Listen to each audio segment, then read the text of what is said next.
김두한의 어린 시절은 결코 평탄하지 않았다. 가난과 굶주림 그리고 억압 속에서 자라난 그는 또래들과 달리 일찍부터 세상과 맞서는 법을 배워야 했다. 어린아이의 눈에 비친 거리는 늘 혼란스러웠고 일본 순사들의 발소리는 마치 그림자처럼 서민들의 일상에 드리워져 있었다. 하지만 그런 시대적 두려움 속에서도 두한의 눈빛은 쉽게 꺾이지 않았다. 그는 이미 본능적으로 알았다. 힘이 있어야 지킬 수 있고 힘이 있어야 목소리를 낼 수 있다는 사실. 두한은 동네 아이들 사이에서 점차 이름을 알리기 시작했다. 싸움이 벌어지면 가장 먼저 뛰어들었고 누군가 약자를 괴롭히면 주먹을 날리는데 주저함이 없었다. 야, 그만해라. 너희가 뭐라고 남을 괴롭혀? 어린 소년의 목소리였지만 그 속에는 묘한 기세가 담겨 있었다. 맞서 싸운 뒤에는 온몸이 상처투성이가 되었고 옷은 늘 찢겨 있었지만 두한의 표정은 늘 당당했다. 아이들은 그런 두한을 서서히 따르기 시작했다. 누군가는 그를 형님이라 불렀고 누군가는 두한 뒤에 숨으며 안도감을 느꼈다. 거리의 규칙은 단순했다. 약자는 밟히고 강자는 군림한다. 그러나 그 강자가 꼭 정의로운 자는 아니었다. 일본 순사들과 일본인 아이들은 뒷배를 믿고 조선 아이들을 무시했고 힘없는 서민은 늘 당해야만 했다. 이런 세상에서 두한은 단순히 살아남는 법이 아니라 맞서 싸우는 법을 배웠다. 그는 마음속 깊이 다짐했다. 힘이 없으면 아무도 우리를 지켜주지 않는다. 내가 지켜야 한다. 하루는 동네에서 작은 사건이 벌어졌다. 시장 골목에서 일본 아이들이 장난을 치며 물건을 훔치고는 조선인 상인에게 비웃음을 날렸다. 상인이 항의하자 그들은 뻔뻔하게 소리쳤다. 조선진 주제에 어디서 떠드느냐? 순간 주변은 얼어붙었다. 누구도 감히 맞서지 못했다. 그때 두한이 앞으로 나섰다. 어린 몸집에 불과했지만 눈빛은 결코 작지 않았다. 그만둬라. 이 아저씨 물건 건드리지 마라. 그의 목소리는 단호했다. 일본 아이들은 비웃으며 말했다. 뭐야? 네가 뭔데 까부냐? 이어진 것은 주먹이었다. 두한은 주저하지 않았다. 한 대를 맞으면 두 대로 갚았고 밀리면 다시 일어나 달려들었다. 시간은 흐르고 동네 아이들 사이에서 김두한의 존재감은 점점 커져갔다. 그는 단순히 싸움을 잘하는 아이가 아니었다. 아이들이 두려워하는 상황에서 가장 먼저 나섰고 끝까지 버텨내며 끝내 승리로 이끌었다. 자연스레 두한은 무리의 중심에 서게 되었고 동네 아이들은 그를 의지하기 시작했다. 두한이 형이 있으면 우린 지지 않아. 아이들의 목소리 속에는 믿음과 존경이 담겨 있었다. 그러나 평화롭지 못한 시대 속에서 그런 두한의 존재는 불편한 시선을 끌 수밖에 없었다. 일본인 아이들과의 작은 충돌은 단순한 아이들 싸움으로 끝나지 않았다. 일본 순사들이 사건을 알게 되었고 그들은 불편한 듯 속삭였다. 저 조선진 꼬마 가만히 두면 안 돼. 아직 어린 소년일 뿐이었지만 일본인들은 두한의 반항심과 기세를 불안하게 바라봤다. 운명적인 사건은 한낮에 햇살이 뜨겁게 내리쬐던 날 벌어졌다. 두한과 동네 아이들은 골목길에서 놀고 있었다. 웃음소리가 가득했지만 그 순간 일본 아이들 무리가 나타났다. 그들은 일부러 길을 막고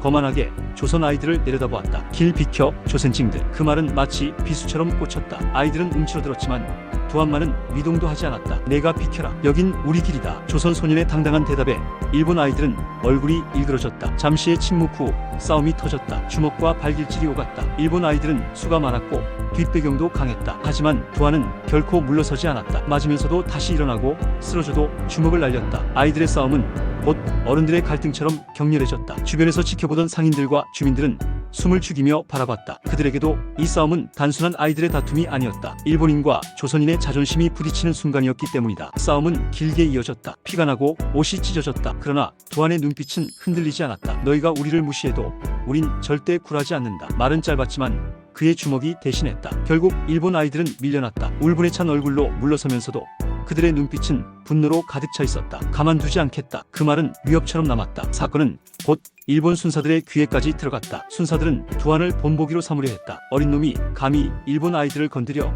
이런 건 애초에 씨를 잘라야 해. 그들의 태도는 냉혹했다. 동네 사람들은 불안해했다. 이러다 두한이가 잡혀가는 거 아니야? 하지만 동시에 주민들의 마음속 깊은 곳에는 묘한 희망이 싹트고 있었다. 저 아이가 언젠가 우리를 지켜줄지도 모른다. 집으로 돌아온 두한은 피투성이었다. 어머니는 아들을 부둥켜 안고 흐느꼈다. 두한아, 너 이렇게 계속 싸움하다가 큰일 난다. 제발 좀 참아라. 두한은 상처투성이 얼굴로 대답했다. 어머니, 전 절대 참을 수 없어요. 맞고만 있으면 안 돼요. 우리 동네 애들은 제가 지킬 거예요. 그의 말은 또래 소년의 목소리가 아니었다. 그것은 이미 어른이 된 듯한 굳은 결심이 담긴 목소리였다. 어머니는 아무 말도 하지 못한 채 눈물만 흘렸다. 세상이 아이를 거칠게 만들고 있었다. 그녀는 아들이 평범한 삶을 살길 바랐지만 시대는 이미 김두한에게 다른 길을 준비해두고 있었다. 밤이 깊어갈수록 두한의 눈빛은 더 선명해졌다. 창밖에는 여전히 일본 순사들의 그림자가 어른거렸고 서민들의 신음소리가 들려왔다. 두한은 그 모든 소리를 귀에 새기듯 들었다. 그리고 마음속으로 다짐했다. 내가 지켜야 한다. 내가 힘이 되어야 한다. 그래야 우리도 살아남을 수 있다. 이날 이후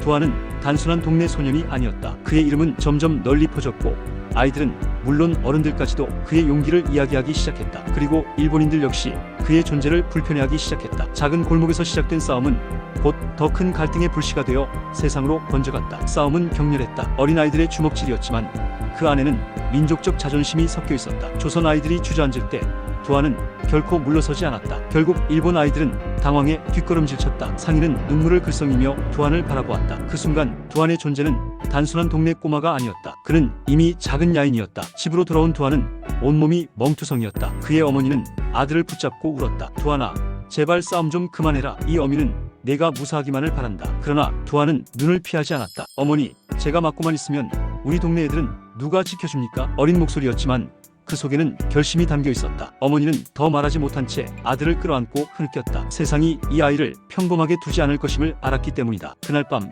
두아는 창문 밖을 바라보았다. 거리에는 여전히 일본 순사들의 발소리가 울려 퍼졌다. 술 취한 건달들이 소리를 지르고 아이들의 울음소리가 섞여 들려왔다. 두아는 속으로 다짐했다. 내가 지켜야 한다. 내가 힘을 가져야 한다. 아직은 어린 소년이었지만 그의 마음은 이미 거대한 싸움으로 향하고 있었다. 일본 아이들과의 충돌은 단순한 소동으로 끝나지 않았다. 동네 사람들의 입에서 입으로 소문은 빠르게 번져나갔다. 김두한이라는 아이가 일본 애들을 물리쳤다더라. 사람들은 수군거렸고 그 속에는 두려움과 동시에 묘한 희망이 섞여 있었다. 가난과 억압 속에서 하루하루를 버티던 조선인들에게 어린 두한의 싸움은 작은 승리처럼 다가왔다. 그러나 일본인들에게 그 사건은 자존심을 건드리는 모욕이었다. 순사들은 분노했고 일본 아이들의 부모들은 분개했다. 어린 놈이 어디서 감히 우리 아이들을?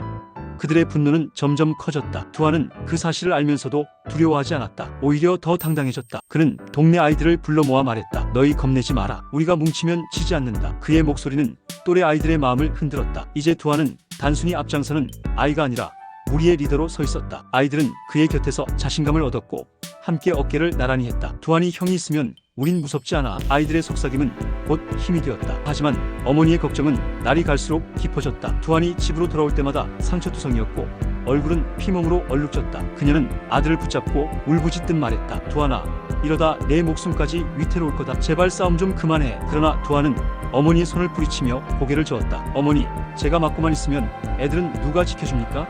저는 물러설 수 없어요. 어린 나이에 내뱉는 대사는 어른들조차 부끄럽게 할 정도로 단호했다. 그날 밤 어머니는 홀로 등불 아래서 한참을 울었다. 아들을 평범하게 살게 하고 싶었지만 시대가 아이를 야인으로 만들고 있었다. 그녀는 그 현실을 부정할 수 없었다. 두아는 잠자리에 누워 창문 밖을 바라보았다. 일본 순사들의 발소리, 밤마다 들려오는 술집의 고성, 억눌린 조선인들의 한숨이 한꺼번에 그의 귀에 들어왔다. 그 모든 것이 두안의 마음속에 불씨가 되어 타올랐다. 얼마 지나지 않아 일본 순사들이 직접 두안을 찾기 시작했다. 저 꼬마를 본 적 없나?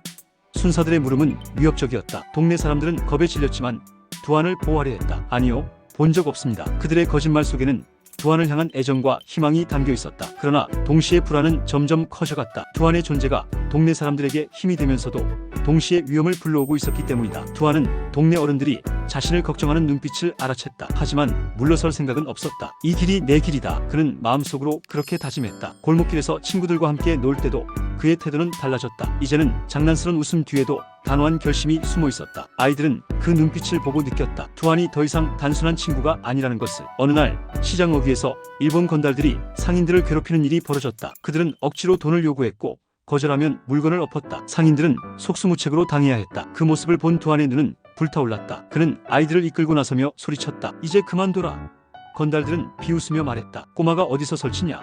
하지만 두안은 물러서지 않았다. 싸움은 또다시 벌어졌다. 건달들의 주먹은 거칠었지만 두안은 결코 쓰러지지 않았다. 맞으면서도 다시 일어나고 다시 주먹을 날렸다. 그 모습을 본 상인들은 눈시울이 붉어졌다. 저 아이가 우리 대신 싸워주고 있구나. 사람들은 마음속으로 울었다. 그 싸움은 단순히 시장의 소동이 아니었다. 그것은 조선인들이 겪는 서름, 억압에 맞서는 작은 저항이었다. 그리고 그 중심에는 어린 소년 김두한이 있었다. 결국 건달들은 당황해 뒷걸음질 쳤다. 이놈, 가만두지 않겠다. 위협을 남기고 떠났지만 이미 사람들의 눈에는 두안의 모습이 깊이 새겨졌다. 그는 단순한 소년이 아니었다. 그는 시대의 그림자를 마주하는 작은 영웅이었다. 집으로 돌아온 두안은 또다시 상처투성이었다. 어머니는 그를 끌어안고 울었다. 그러나 이번엔 눈물 속에 자부심도 섞여 있었다. 그녀는 속으로 느꼈다. 이 아이는 평범한 길을 걸을 수 없지만 언젠가 큰 인물이 될 것이라는 것을. 그날 밤 두한은 피곤에 지쳐 쓰러져 잠들었지만 그의 마음속 불씨는 꺼지지 않았다. 일본인들의 압박은 더 거세질 것이고 싸움은 점점 커질 것이다. 그러나 두한은 알았다. 내가 물러서지 않는 한 우리 모두가 무너지지 않는다. 어린 나이의 소녀는 이미 야인의 길을 걷고 있었다. 일본 아이들과의 충돌, 시장에서의 싸움은 결국 일본 경찰들의 귀에까지 들어갔다. 순사들은 점점 더 노골적으로 김두한을 주시하기 시작했다. 어린 놈이지만 가만두면 안 된다. 이건 단순한 꼬마가 아니다. 그들의 눈빛에는 두려움이 섞여 있었다. 아직 소년일 뿐이었지만 두한의 기세와 용기는 일본인들에게 불편한 상징이 되고 있었다. 동네 사람들은 불안했다. 이러다 두한이가 잡혀가는 거 아니야? 속삭임은 골목마다 퍼졌다. 하지만 동시에 사람들의 마음속에서는 작은 희망이 자라났다. 그래도 저 아이가 있어서 우린 숨을 쉰다. 어린 두한은 이미 동네 사람들에게 정신적인 버팀목이 되어 있었다. 어느 날 밤 일본 순사들이 동네에 들이닥쳤다. 김두한이라는 놈 어디 있나? 그들의 목소리는 위협적이었다. 사람들은 서로 눈을 마주쳤지만 아무도 입을 열지 않았다. 두한을 보호하려는 마음이 하나로 모여 있었다. 순사들은 욕설을 퍼붓고 집집마다 수색했지만 끝내 두한을 찾지 못했다. 어둠 속에 숨어있던 두한은 그 모습을 보며 이를 악물었다. 이제는 나 혼자가 아니구나. 이 사람들을 지켜야 한다. 그 사건 이후 두한은 더 단단해졌다. 그는 단순히 싸움에 강한 소년이 아니라 자신이 짊어져야 할 무게를 깨달아가고 있었다. 어머니는 그런 아들을 보며 두려움과 자부심을 동시에 느꼈다. 두한아, 내가 어쩌다 이렇게까지 돼버렸니? 그녀의 눈물 섞인 목소리에도 두한은 고개를 떨구지 않았다. 어머니, 전 물러서지 않을 겁니다. 누군가는 해야 하니까요. 거리는 점점 더 험악해졌다. 일본 건달들은 상인들을 괴롭혔고 순사들은 조선인들의 숨통을 쥐어왔다. 하지만 두한은 그런 상황에서도 물러서지 않았다. 그는 친구들을 모아 말했다. 우리가 뭉치면 절대 지지 않는다. 일본 놈들이 아무리 강해도 우리가 두려워하지 않으면 된다. 어린 목소리였지만 그 말은 사람들의 가슴을 울렸다. 아이들은 두한의 말에 고개를 끄덕이며 더 가까이 모였다. 얼마 지나지 않아 또다시 충돌이 벌어졌다. 일본 아이들과의 재대결이었다. 이번에는 단순한 싸움이 아니었다. 양쪽 모두 결집했고 주변의 눈길까지 집중되었다. 싸움은 거칠고 피비린내가 나는 듯했다. 두한은 여러 명에게 둘러싸였지만 끝내 쓰러지지 않았다. 그의 주먹은 끊임없이 휘둘러졌고 쓰러져도 다시 일어났다. 나는 물러서지 않는다. 그 외침은 울부짖음이었고 동시에 선언이었다. 싸움이 끝났을 때 일본 아이들은 결국 뒤로 물러났다. 하지만 그들의 눈빛은 단순한 패배가 아니었다. 복수를 다짐하는 분노였다. 이놈, 끝까지 두고 보자. 그들의 위협은 무겁게 남았다. 두한도 알았다. 싸움은 이제 단순한 아이들의 다툼이 아니라 더 큰 싸움으로 이어질 것임을. 집으로 돌아온 두한은 상처투성이었다. 어머니는 또다시 그를 붙잡고 울었다. 하지만 이번엔 달랐다. 그녀의 눈물 속에는 자부심도 섞여 있었다. 너는 이 동네를 지키는 아이구나. 하지만 제발 목숨만은 잃지 마라. 두한은 조용히 어머니의 손을 잡았다. 어머니, 전 약속합니다. 쓰러지지 않을 겁니다. 그날 밤 두한은 오랫동안 잠들지 못했다. 그는 창문 밖으로 보이는 어두운 하늘을 바라보며 생각했다. 일본인들의 그림자는 점점 짙어지고 거리의 압박은 더 심해지고 있었다. 하지만 그의 마음은 이상할 정도로 고요했다. 이미 그는 선택한 것이었다. 야인의 길, 그 거칠고 위험한 길을. 점점 더 많은 아이들이 두한을 따르기 시작했다. 이제 그는 단순한 친구가 아니었다. 아이들은 그의 곁에 서면 두려움이 사라졌다. 어른들마저도 속으로 그를 지켜보며 안도했다. 저 아이가 자라면 큰일을 할 것이다. 동네 사람들의 마음속에는 믿음이 자리 잡았다. 그러나 일본 순사들의 움직임은 점점 더 위협적이었다. 두한은 그들의 눈의 가시 같은 존재였다. 곧 더 큰 시련이 다가오고 있음을 그는 직감하고 있었다. 김두한의 이름은 점점 더 멀리 퍼져나갔다. 이제 그는 단순히 동네 소년이 아니었다. 시장 사람들은 그를 이야기했고 골목마다 아이들은 그를 영웅처럼 바라보았다. 두한이 형이라면 뭐든 해낼 거야. 그 신뢰는 굳건했다. 하지만 그 신뢰만큼이나 일본인들의 경계도 깊어졌다. 순사들은 속삭였다. 저 아이를 그냥 두면 언젠가 큰 문제가 될 것이다. 두한의 일상은 이미 평범하지 않았다. 학교에 가도 시선은 그를 따라왔고 골목을 걸어도 사람들은 그의 뒷모습을 주목했다. 어린 나이에 느끼기엔 벅찰 만큼의 무게였지만 두한은 주저하지 않았다. 그는 자신의 어깨 위에 얹힌 기대와 부담을 받아들이고 있었다. 어느 날 동네 일본 순사와 건달들이 동시에 몰려들었다. 상인들을 위협하고 돈을 뜯어내려는 그들의 행태는 노골적이었다. 사람들은 움츠러들었고 감히 항의하지 못했다. 그 순간 두한이 나섰다. 그는 아이들을 이끌고 앞에 섰다. 이제 그만해라. 너는 우리 동네에서 설치지 마라. 일본인들은 비웃으며 조롱했다. 조센진 꼬마가 어디서 감히. 싸움이 벌어졌다. 이번 싸움은